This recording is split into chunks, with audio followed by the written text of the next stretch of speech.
Selamat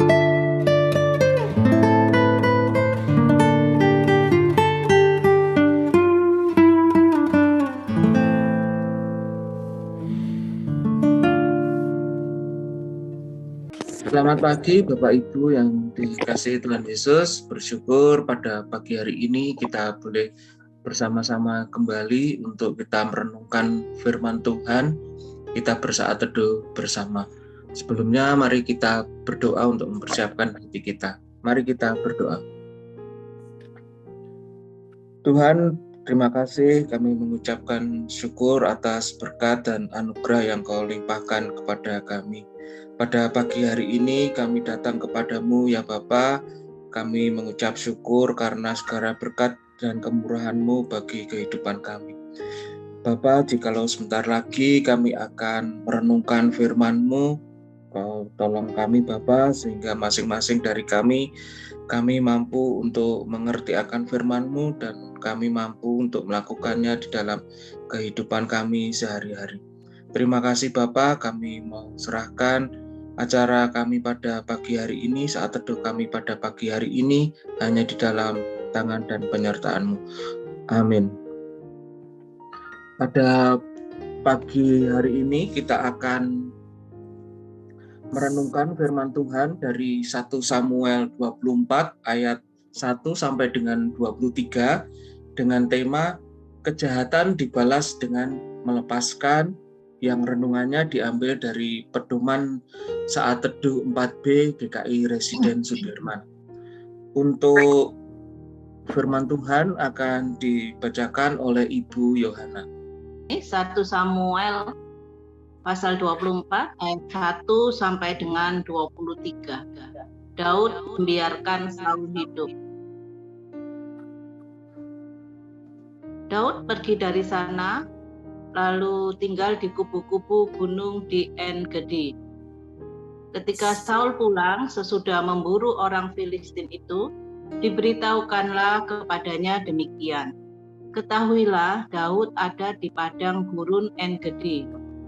Kemudian Saul mengambil 3.000 orang yang terpilih dari seluruh orang Israel, lalu pergi mencari Daud dan orang-orangnya di gunung batu kambing hutan.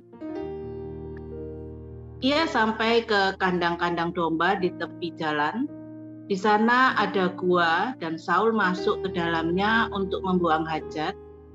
Tetapi Daud dan orang-orangnya duduk di bagian belakang gua itu. Lalu berkatalah orang-orang itu kepada Daud, "Telah tiba hari yang dikatakan Tuhan kepadamu.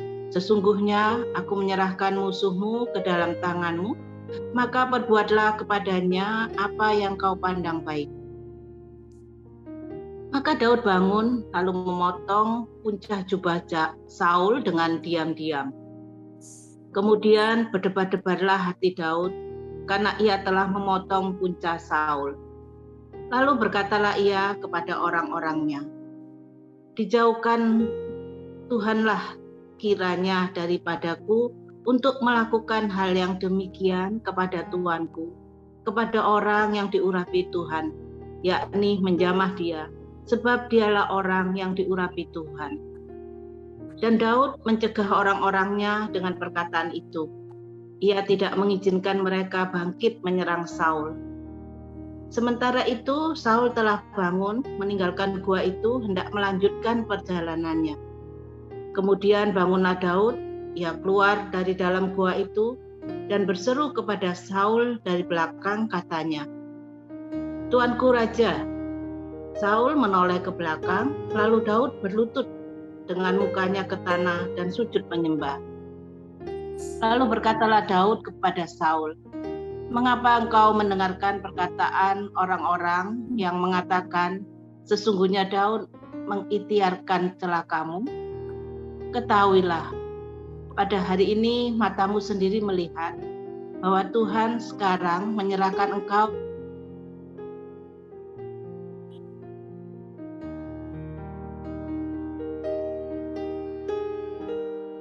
ke dalam tanganku dalam gua itu. Tapi aku sayang kepadamu, tidak akan menjamah tuanku itu, sebab dialah orang yang diurapi Tuhan.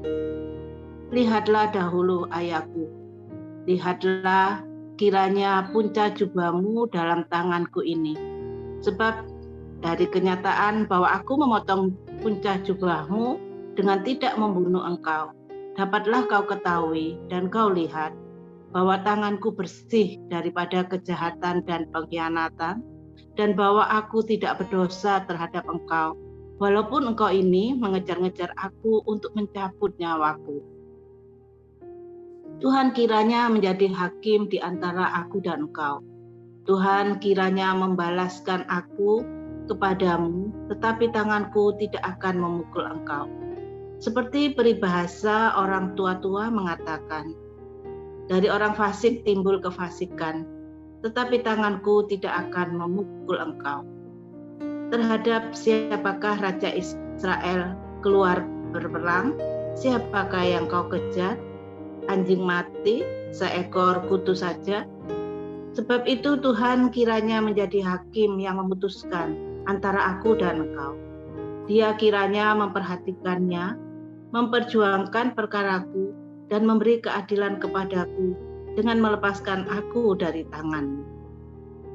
Setelah Daud selesai menyampaikan perkataan itu kepada Saul, berkatalah Saul, "Suaramukah itu, ya anakku Daud?" Sesudah itu dengan suara nyaring menangislah Saul.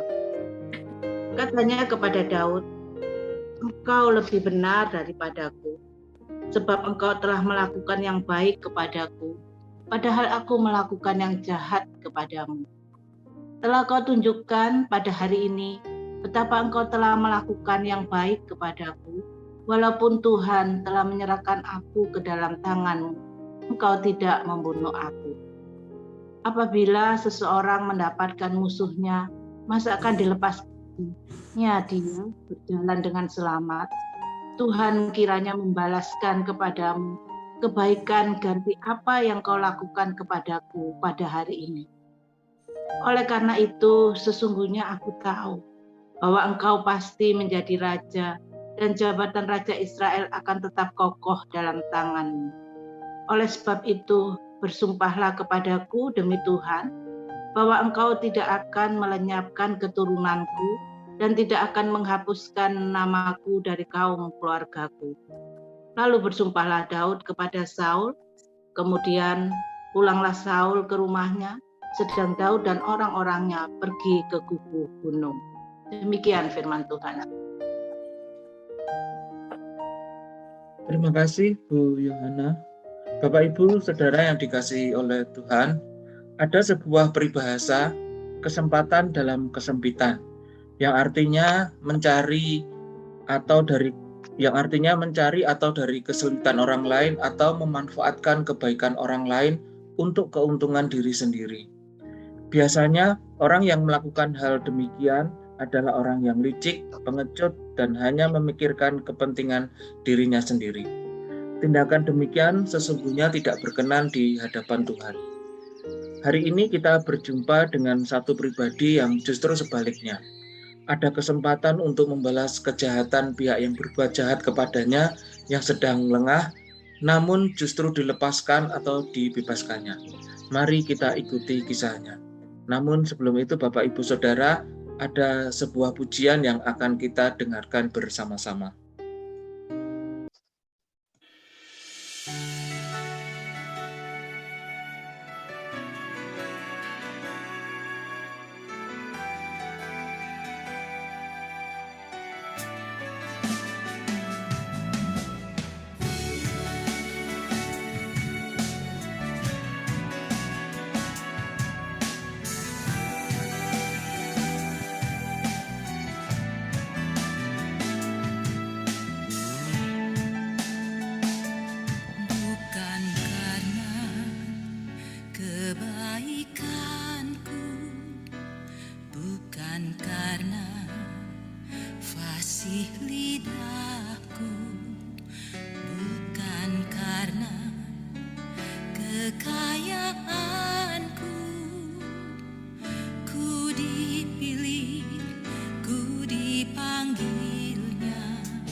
Kecakapanku bukan karena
di dalam keterbatasan, kelemahan dan kekurangan.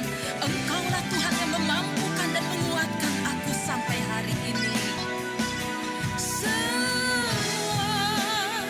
Karena anugerah-Nya diberikannya pada kita.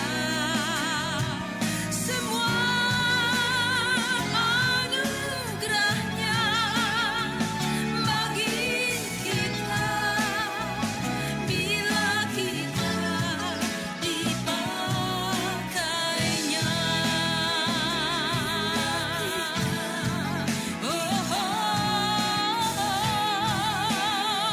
Bila kita dipakainya.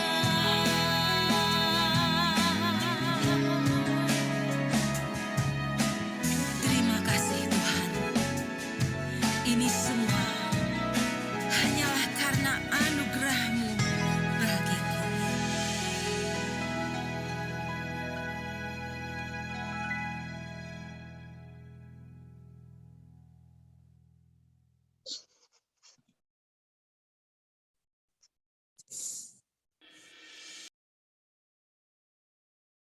Bapak, Ibu, dan Saudara, lagu tersebut mengingatkan bagi kita bahwa kelebihan dan kemampuan diri kita maupun orang lain adalah karena anugerah Tuhan.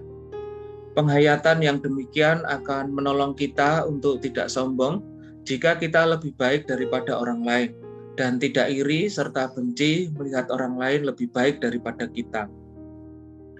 Mengapa Saul mengejar Daud dan hendak membunuhnya?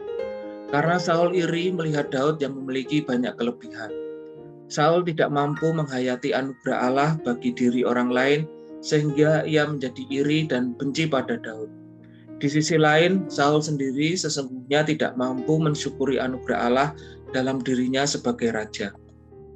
Pesan penting dari 1 Samuel 24 ayat 1-23 ini adalah menunjukkan betapa Daud mampu mensyukuri anugerah Allah dalam hidupnya, sehingga ketika ia berkesempatan untuk membalaskan kejahatan Saul, yaitu membunuh Saul yang sedang dalam keadaan lengah, namun Daud tidak melakukannya. Itu artinya Daud lebih mempercayakan kepada Allah yang lebih berkuasa dan berhak atas musuhnya. Sebuah bukti Daud lebih mempercayakan persoalannya hanya pada Tuhan daripada membalas kejahatan dengan kejahatan. Bapak, Ibu, dan Saudara, setiap kita mungkin pernah atau sedang diperlakukan dengan tidak baik oleh pihak tertentu karena kelebihan kita. Kita mungkin jengkel, namun jangan pernah membalas dengan kejahatan. Serahkan saja pada Tuhan yang lebih berhak atas mereka. Mari Bapak, Ibu, Saudara, kita melihat kelebihan dan kebaikan kita sendiri maupun sesama sebagai anugerah Tuhan, agar kita tidak iri dan benci dengan mereka yang mempunyai kelebihan dan tidak menjadi sombong jika kita mempunyai kelebihan. Kita hanya berhak mensyukurinya. Mari Bapak, Ibu, dan Saudara, kita berdoa. Tuhan Yesus, terima kasih untuk firman-Mu pada kami pada pagi hari ini, yang telah mengajarkan kepada kami untuk mempunyai sikap hati, untuk tidak menjadi sombong atas kelebihan yang Kau berikan kepada kami.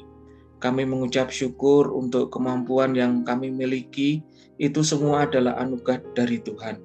Tidak ada yang patut kami banggakan Tuhan, karena Engkaulah Tuhan yang memampukan kami hingga pada saat ini.